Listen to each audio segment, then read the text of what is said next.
Hello, Willowbrook family. Today's daily Devo is found in 1 Thessalonians chapter 3. Have you ever seen one of those memes where a well-to-do person is helping someone who is down and out while taking a selfie of themselves doing all the good deeds?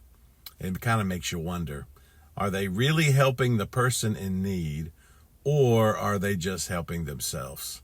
Unfortunately, that actually happens in real life, and you can see it every day on Facebook.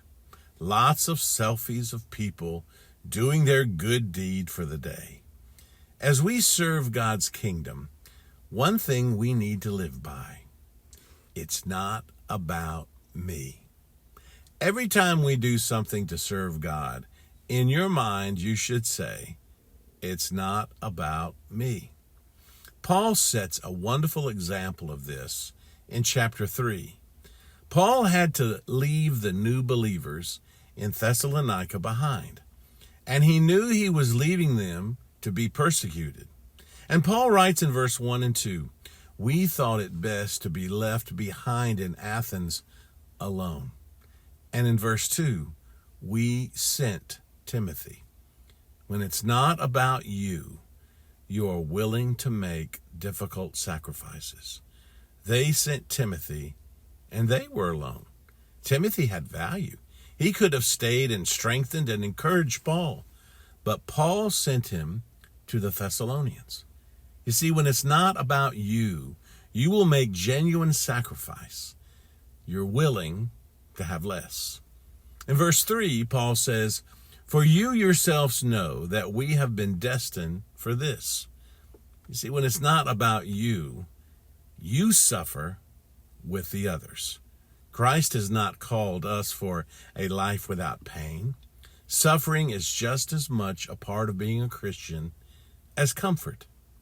In verse 7, Paul continues, "In our distress and affliction, we were comforted about you through your faith." When it's not about you, you rejoice in the success of others. In fact, the success of others is a comfort to you. And in verse 11, Paul says, "May our God and Father himself and Jesus our Lord direct our way to you." When it's not about you, you will want God to make a way for you to connect with those that you have helped. Serving people will become more than just a one-time selfie opportunity. You'll want to have a long-term connection with them. Now, something else we see in this chapter and in the entire book is the need to need. The Christian community is designed to need each other, to be an encouragement to each other, to strengthen each other, to pray for each other. Constant strengthening, support, and prayer is an important part of the Christian family. There's a tendency to portray the perfect Christian as one who stands alone and needs no help. But that's not true. Paul himself needed encouragement just as much as the Thessalonians did. You see, when it's not about you, also means it's not about you doing everything alone. God has designed you to need help. Some scholars have called 1 Thessalonians the epistle of friendship. Having seen how Paul loves the people of Thessalonica and how he longs to see them, shows great Christian friendship. And those are the type of friends I want.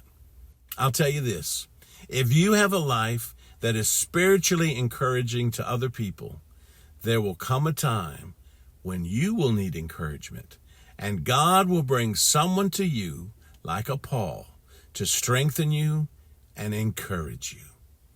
Have a great day in the Lord, Willowbrook.